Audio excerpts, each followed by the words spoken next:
Bonjour à toutes et à tous, je suis ravi d'être parmi vous aujourd'hui et merci de nous avoir proposé à plusieurs personnes du SIGREF d'intervenir aujourd'hui pour à la fois vous dire un petit peu ce qu'est le SIGREF et surtout comment on travaille ensemble entre le SIGREF et le Club Urbain depuis maintenant pas 20 ans mais pas loin. Quelques éléments de vision sur plus comment je vois moi en tant que DSI la fonction architecture d'entreprise. Et donc, comme le disait Yannick, qui est dans la salle, je crois, qui est le patron de l'architecture d'entreprise de la STEAM, il va enfin savoir ce que j'attends de lui.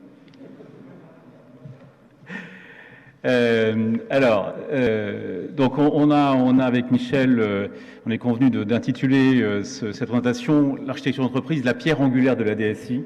Et ça n'est pas pour vous flatter, ça n'est pas du tout mettre de l'emphase inutilement. C'est pour moi, effectivement, et c'est pour ça que j'étais très enthousiaste à l'idée de venir prendre la parole aujourd'hui. La fonction architecture d'entreprise est aujourd'hui, effectivement, la pierre angulaire de la DSI. C'est une fonction absolument clé et je vais y revenir.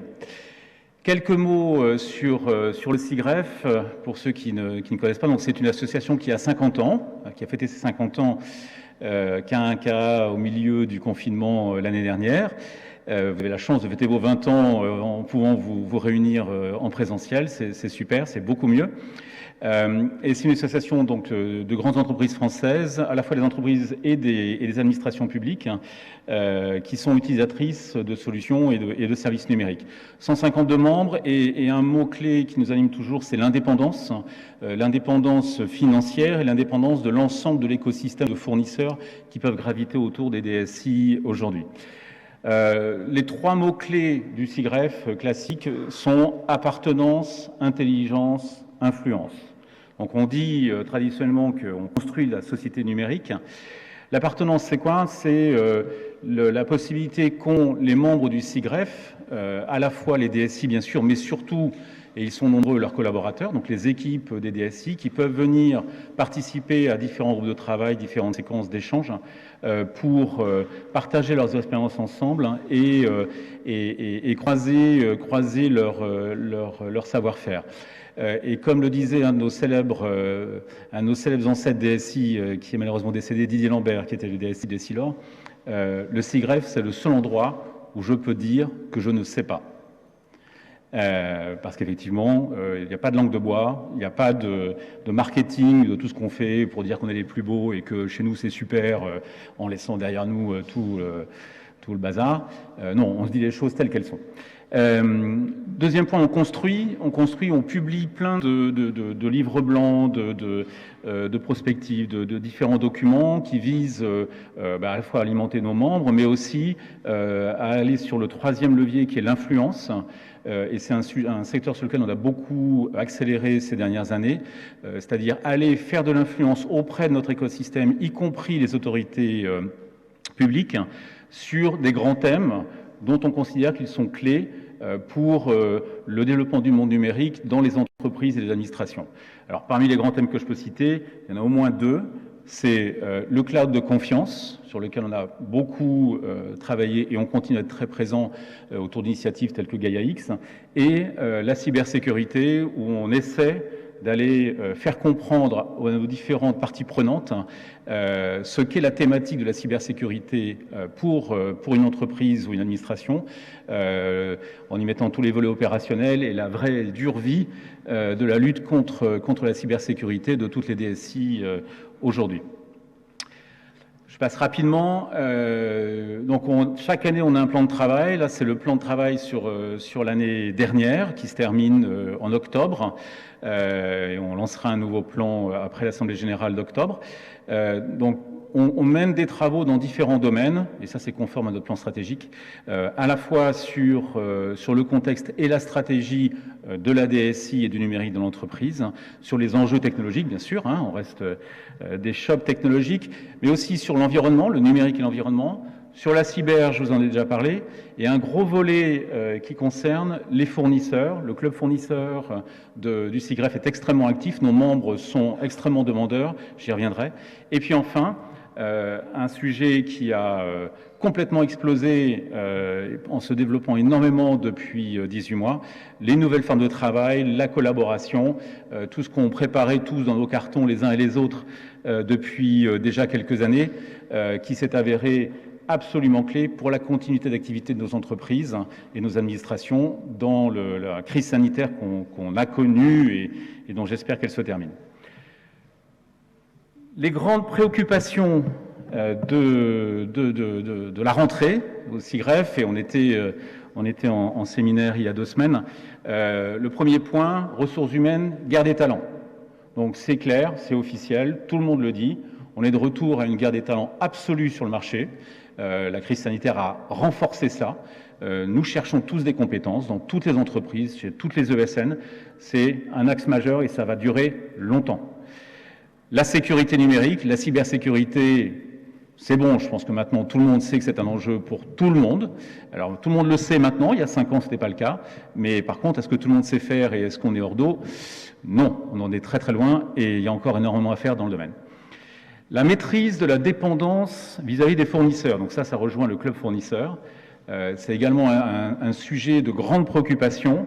Nous faisons face à des grands fournisseurs qui sont de plus en plus géants, qui imposent leurs lois et qui parfois mettent des contraintes économiques à nos entreprises qui sont difficilement, voire très difficilement supportables. Et avec des politiques commerciales qui frisent le monopole. Enfin, les nouvelles régulations européennes du numérique, là on touche notamment à tout ce qui touche le cloud de confiance, tout ce qui est RGPD, digital market, etc. Donc énormément de régulations qui se met en place. L'Europe sait développer beaucoup de réglementations et c'est nécessaire dans cette jungle et dans ce monde des colonies numériques. Puisque aujourd'hui, ça c'est un message qui m'est propre mais qu'on développe un petit peu aussi au SIGREF, moi je considère que la France, l'Europe sont devenus une colonie numérique, une colonie des géants américains, et pour preuve, on a même parfois des hommes politiques qui portent, lorsqu'ils veulent défendre le numérique, le t-shirt de grandes marques américaines. Enfin, sobriété numérique. Comme vous le disiez, c'est un sujet qui est incontournable aujourd'hui. Comment entrer dans un monde beaucoup plus sobre, beaucoup plus responsable et éco-responsable, avec tout de même, en étant conscient du fait que nous, dans le monde du numérique, on consomme énormément d'énergie, on n'est pas si vert que ça.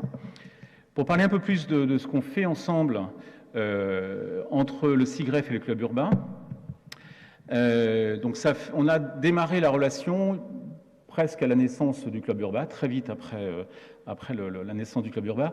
Et c'était une volonté de la part des 2 organisations de travailler ensemble, de collaborer sur ce volet de l'urbanisme, de l'architecture d'entreprise. Et donc très vite, les deux associations ont travaillé ensemble pour monter des colloques, monter des réunions, monter des groupes de travail.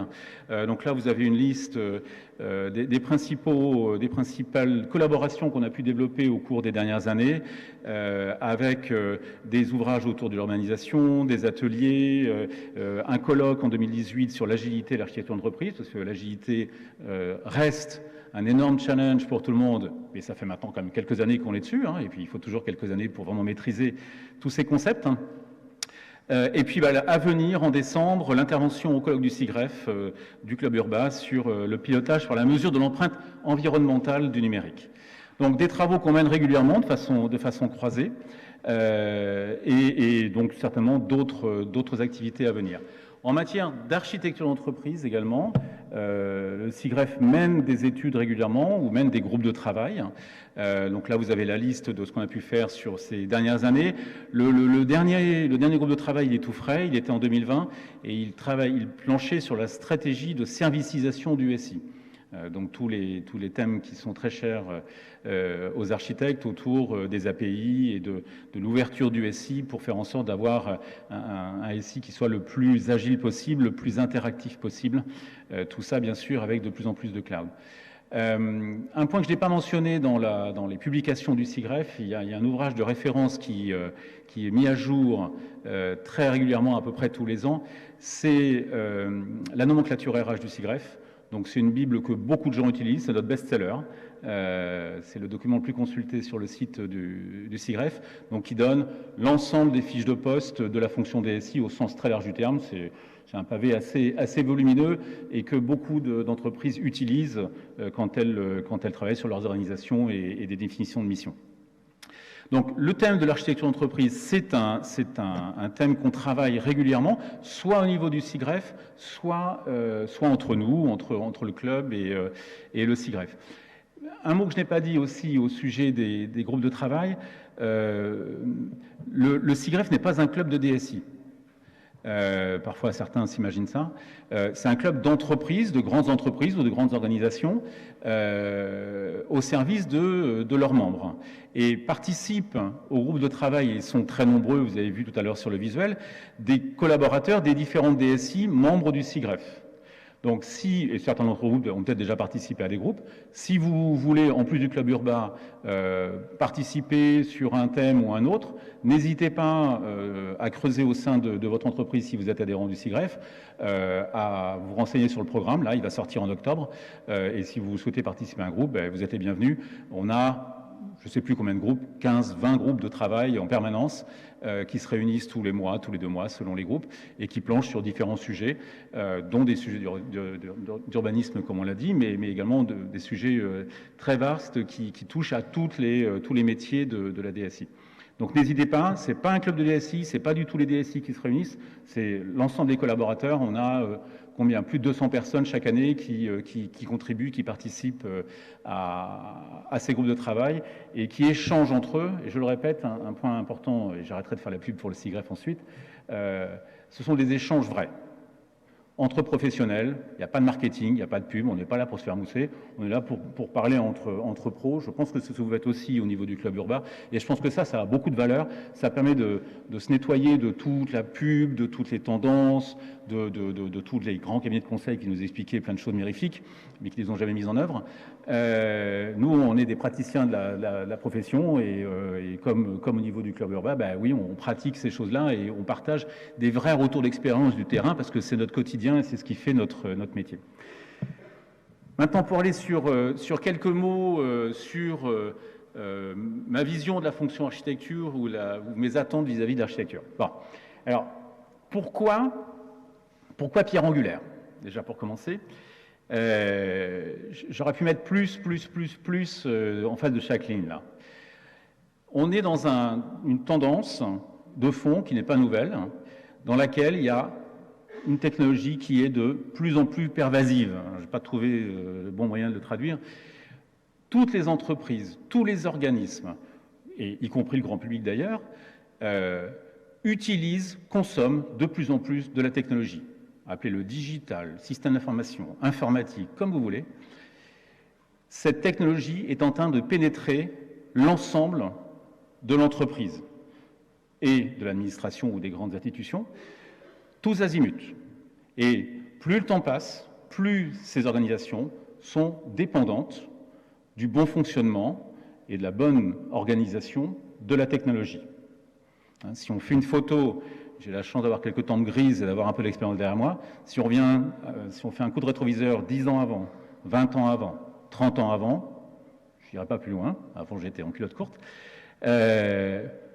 la progression majeure sur cette période-là, c'est une technologie qui se répand de plus en plus et qui devient absolument indispensable au fonctionnement au quotidien des entreprises. Et bon nombre de dirigeants d'entreprises ne sont encore pas conscients du fait que le bon déroulé de leur business, de leur activité, repose en partie sur de la techno. Et parfois, ils s'en rendent compte un peu trop tard, une fois que cette techno s'est arrêtée.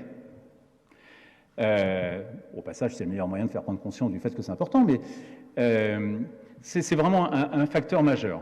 Une technologie pervasive qui devient de plus en plus prégnante partout. On va de plus en plus vers du temps réel. On a de plus en plus besoin d'informations la plus fraîche possible, remise à jour le plus souvent possible. Il y a 40 ans, on faisait du batch. Aujourd'hui, on veut de l'information en temps réel, on n'attend pas le lendemain. La data, donc sujet à la mode, c'est partie des buzzwords du moment. C'est un vrai sujet au-delà du buzz. l'accès à la donnée, la bonne organisation de la donnée, la bonne capacité à trouver la bonne source de confiance de données, et cette exposition de la donnée pour pouvoir la partager, l'enrichir et en faire des usages quels qu'ils soient, devient clé pour l'ensemble du business. Et enfin, la complexité. Tout le marketing de la technologie nous vend un monde futur qui sera fait de, aujourd'hui, on nous dit 100% cloud, demain 100% cloud. Il y a 10 ans, on nous disait 100% SOA. Il y a 20 ans, on nous disait, je ne sais pas, client-serveur, c'était déjà passé de mode. Bref, les modes se succèdent les unes après les autres au gré du marketing de la technologie. Et le monde d'après n'est jamais fait de 100% de ce que vous voulez. Jamais. En tout cas, c'est ce qui s'est passé sur les 50 années passées. Ce qui s'est passé, à chaque fois qu'il y a eu une mode et à chaque fois qu'il y a eu une nouvelle technologie qui est sortie, c'est qu'on est venu rajouter une couche de complexité dans les systèmes d'information. Et notre job, dans les DSI, et c'est votre job, vous, architecte d'entreprise, c'est de manager de cette complexité. Et cette complexité, elle va croissant, de plus en plus, et ça ne cessera de continuer. Et cette complexité, c'est un enjeu absolument majeur pour les architectes d'entreprise, et c'est pour ça qu'on a besoin, pour ces différentes raisons, la technologie pervasive, le temps réel, la data, la complexité, on a besoin d'une fonction d'architecture d'entreprise forte, extrêmement puissante, puissante au sens puissance intellectuelle et capacité de vision, et capacité à anticiper, préparer l'avenir et piloter l'évolution du SI. Je vous ai mis une petite phrase un peu provocante, mais c'est une vraie conviction chez moi. Ces tendances de fond, elles sont inchangées depuis 50 ans. On fait la même chose depuis 50 ans. Bon, il y a 50 ans, j'étais vraiment en culotte courte. Mais le domaine de la techno fait la même chose. Alors les noms des technos changent, les choses sont beaucoup plus puissantes, c'est vachement plus sympa, c'est ergonomique, c'est agile, etc. Mais sur le fond, on fait la même chose. Et ces tendances-là sont les mêmes depuis 50 ans. Simplement, elles vont crescendo selon une courbe exponentielle, avec des phénomènes d'accélération gigantesques avec le digital, et la fonction d'architecture d'entreprise a un rôle absolument clé à jouer.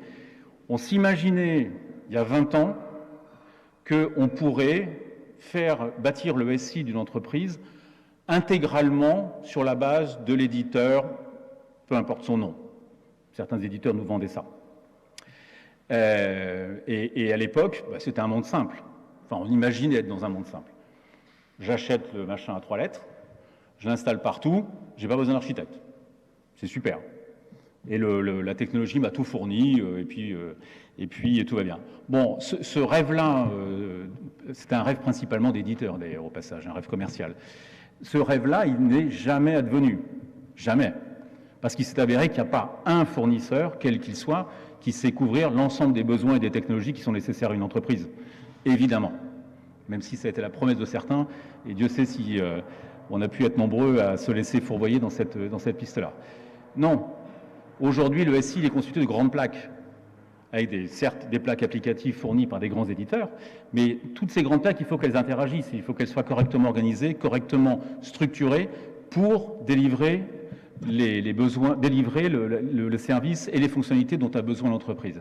Et la bonne harmonisation de tout ça, c'est le job de l'architecture d'entreprise. Alors comment faire ça ? Moi, je vois la fonction architecture d'entreprise vraiment comme étant ancrée dans le cycle de vie de l'entreprise, de la DSI et du SI. Ce que je veux dire par là, c'est que ça part de la stratégie de l'entreprise, de la stratégie de la DSI et du SI. C'est en partant de là qu'on est en mesure de bâtir un plan d'architecture et une vision pour savoir vers où on va aller et dessiner une cible et une trajectoire.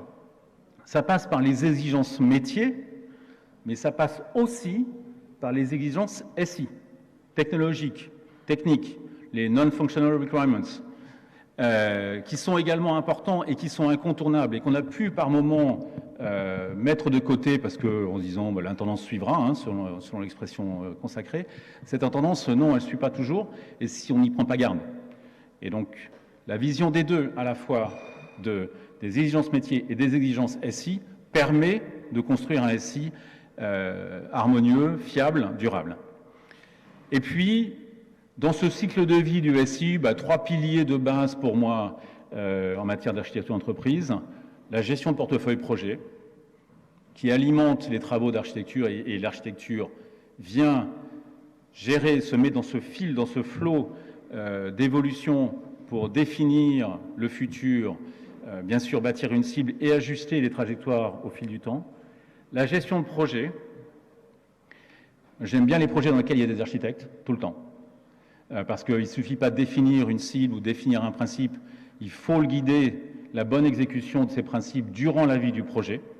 Et il faut aller jusqu'au bout et contrôler que le livrable est bien conforme à ce qui a été défini. Et puis, troisième cycle, la gestion de portefeuille d'application. Désolé pour l'anglais. Donc là, on a toujours un existant entre les mains. Certains appellent ça legacy. Bon. Cet existant, il faut le faire évoluer, il faut le gérer, il faut définir comment on le fait évoluer, qu'est-ce qu'on arrête, qu'est-ce qu'on démarre, qu'est-ce qu'on entretient. Ça recouvre également tout ce qu'on appelle l'obsolescence, donc la modernisation des systèmes pour garantir le maintien à niveau d'un patrimoine existant dans la durée. Voilà, le comment, pour ce qui est des activités, je les vois comme ça. Et enfin, avec quelle posture pour moi, l'architecture d'entreprise, c'est absolument au cœur de la DSI, mais ça doit être vraiment en voile d'avant de la DSI et au sein de l'entreprise. Le premier mot-clé, c'est anticiper. Donc, ce que je demande à mes équipes, c'est de flairer ce qui se passe au niveau du business, comprendre ce qui est dans les cartons très loin du business, de façon à être en mesure d'anticiper les besoins, de ne certainement pas attendre que le métier vienne pour dire j'ai besoin de tel truc, mais de préparer dans les travaux d'architecture, de cible, etc., le coup d'après, et ce qui va peut-être ou sans doute advenir, de façon à ce que le jour où le business dit j'ai besoin de ça, on ait déjà une longueur d'avance, et qu'on ait déjà préparé les travaux. Parce que un SI, ça évolue dans le temps, selon un temps long, quoi qu'on dise. On fait de l'agile, on fait des apps, on fait des choses à 3 mois. Mais le temps du SI, il est à l'année. Et quand vous avez un business qui est sur un temps à la semaine, c'est un peu le cas de la boîte dans laquelle je travaille, vous avez intérêt à avoir un peu anticipé. Hein, parce que sinon, vous êtes toujours en retard. Avec tous les reproches classiques qu'on peut faire à une bonne grosse DSI vue du métier, vous êtes trop lent, etc., etc. Je pense que vous connaissez tout ça par cœur. Donc anticiper, c'est un mot absolument essentiel dans la façon de voir le métier de l'architecture pour aller chercher loin derrière ce que disent les gens du métier, pour comprendre dans quelle dynamique ils sont et de façon à vraiment prendre des mesures avant que ce soit nécessaire. Fédérer les équipes de la DSI, travailler de façon extrêmement transverse, à la fois avec la DSI et avec les métiers. Éduquer. Moi, j'imagine le rôle de l'architecture comme étant un rôle de pédagogie, consistant à expliquer, alors en des termes simples, non techniques, non spécialistes, ce qui est à faire, comment on le fait, etc. Alors, c'est un exercice de style extrêmement difficile par rapport à la matière qui est traitée, parce que c'est une matière extrêmement complexe. Alors, bon, pour aller sur un terrain que j'aime bien, Yannick la connaît par cœur. Donc moi, l'idée que j'ai chopée, elle n'est pas de moi, hein, d'un consultant, pour essayer d'expliquer ce que c'est que l'architecture d'entreprise, parce que inutile de vous dire que quand on va voir des gens qui ne sont pas de l'informatique, qu'on leur parle d'architecture d'entreprise, architecture, à quoi ils pensent? Au bâtiment, là, hein, au visuel sur ce slide. D'entreprise, vous envisagez d'un nouveau siège social, ce genre de choses. Bon, donc j'essaie d'illustrer, moi, l'architecture et l'urbanisme par un truc tout bête qui est... alors, une version pas trop trash, c'est dans la ville, on organise le passage des flux, des piétons, des voitures, de l'électricité, de l'eau, du gaz, etc. C'est-à-dire qu'on évite de faire en sorte que quelqu'un qui a besoin d'électricité dans un bâtiment vienne tirer un câble au travers de la rue pour alimenter son bâtiment. Donc ça, c'est la version pas trop trash. Il y en a une autre que j'aime beaucoup, mieux, c'est on n'installe pas un sex shop devant une école maternelle. Voilà. L'architecture d'entreprise, c'est ça. Et ça, au moins, ça parle au business. Et ça parle aux directions générales. Voilà. Et c'est de la communication. Et je pense que vous avez un énorme rôle en matière de communication, d'éducation, pour faire comprendre ce que vous faites, en des termes simples, promouvoir ce que vous faites, pour aligner les organisations, obtenir de vos collègues de la DSI qu'ils travaillent avec vous et qu'ils aient envie de travailler avec vous, qu'ils voient la valeur ajoutée qu'ils voient la valeur ajoutée que vous produisez dans votre travail, et qui derrière se comportent et agissent conformément à ce que vous voulez. Et avec le business également, pour être dans cette anticipation des besoins et des requirements. Voilà, j'ai sans doute été un tout petit peu bavard, mais j'en ai fini et je serai ravi de répondre à toutes vos questions.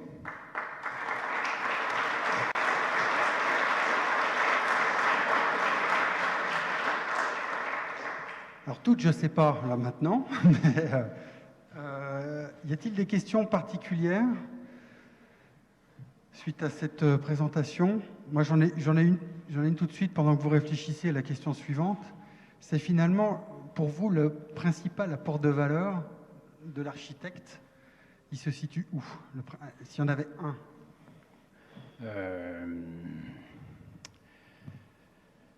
Alors, ça va pas sympa comme question. Hein.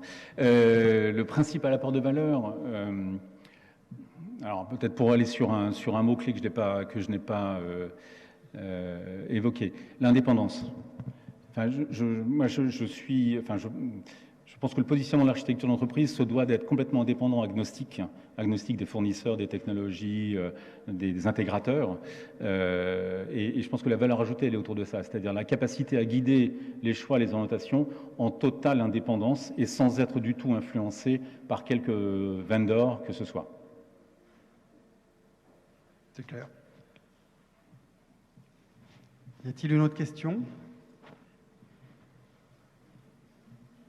Oui, bonjour. Merci pour cet exposé. C'est intéressant toujours d'avoir le point de vue d'un client de l'architecture. J'ai relevé, moi, pour ce qui me concerne, donc deux thèmes majeurs, en tout cas que je considère comme majeurs compte tenu de ce que vous avez dit, qui est le management de la complexité et puis le maintien à niveau du patrimoine existant et dans la durée. Alors j'avais une question à vous poser là-dessus. Donc les transformations s'appuient souvent sur des gens qui font de la modélisation de processus, modélisation des objets. Et d'ailleurs au passage la data impose ce genre de choses. Quelle corrélation vous faites entre ces activités de modélisation et ce souci de maintien de la cohérence du patrimoine, etc. quoi.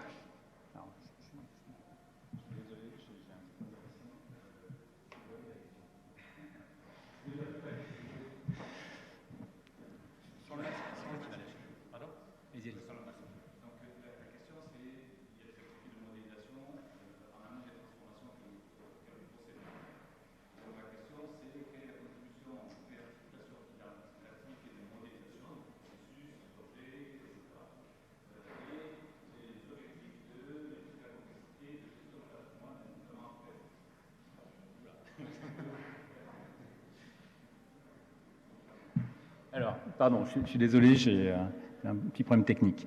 Donc le lien entre la modélisation et la complexité et le maintien du patrimoine. Oui, la modélisation est nécessaire. Alors, dans la présentation que j'ai préparée pour vous, j'ai délibérément pas voulu aller sur vos domaines d'expertise. C'est-à-dire, ça, c'est votre activité, vous le savez, vous la maintenez très bien.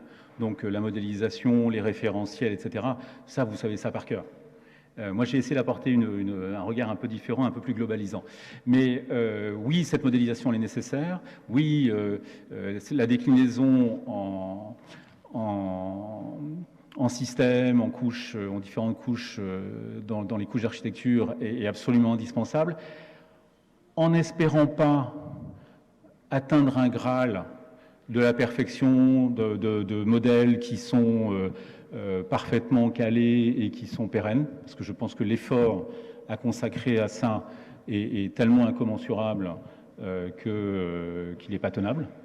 Donc accepter l'imperfection, accepter des approximations, parce que la tenue à jour de tous ces référentiels, de tous ces modèles, c'est un travail de dingue. Et comme on est dans des systèmes qui bougent de plus en plus vite, avec de l'agilité à tous les étages, l'effort à consacrer là-dessus est vraiment énorme. Donc, trouver le bon compromis dans la granularité que vous visez, entre des choses très macro qui ne montrent rien et des choses qui vont dans l'hyper-détail et qui ne seront jamais à jour. Je pense qu'il y a vraiment un point d'équilibre à trouver. J'ai répondu à votre question ? Peut-être une dernière question? Je l'avais debout, non? Oui, en fait, nous sommes les héritiers, à travers Meurice et ce qui s'est passé auparavant, du concept de système d'information. C'est lui d'ailleurs qui est au cœur de l'activité. Mais je pense que dans l'exposé suivant, on verra bien, est-ce que ce concept même, aujourd'hui, est encore à l'heure de l'agilité, de l'interpénétration des techniques et des métiers? Est-ce que c'est encore celui qui doit gouverner nos activités et nos organisations, y compris le club urbain? Système d'information, mais je pense que c'est quelque chose qui a siloté notre manière de voir notre activité. Alors, bon, tout dépend ce qu'on met derrière le concept de système d'information, bien sûr, mais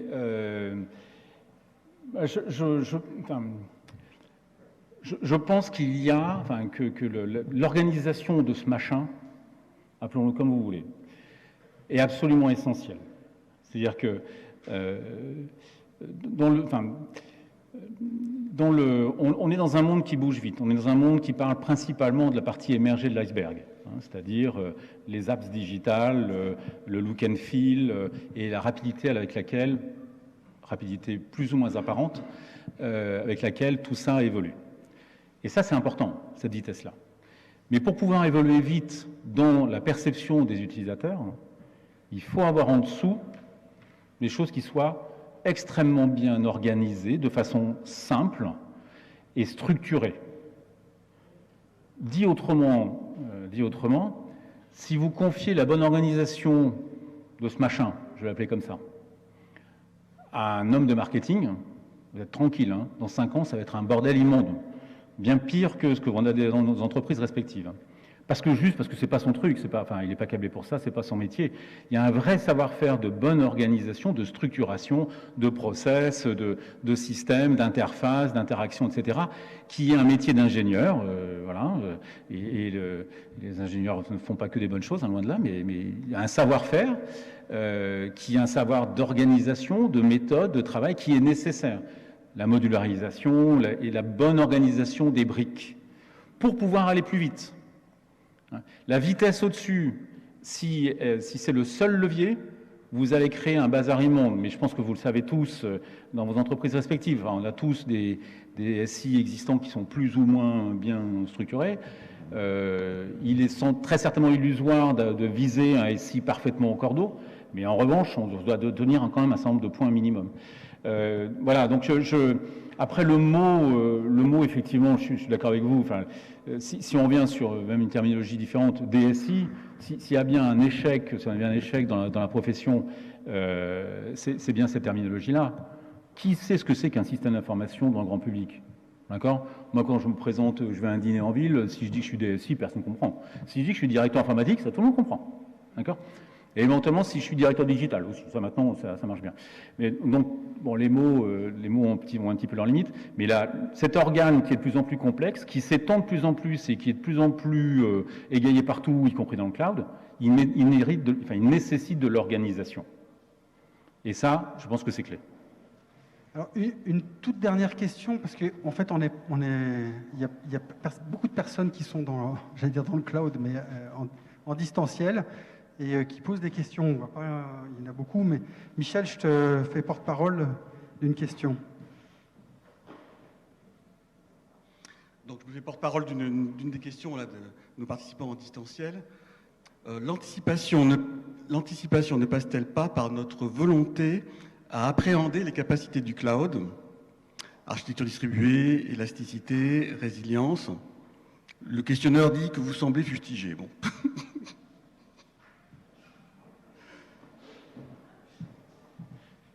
Je semble fustigé.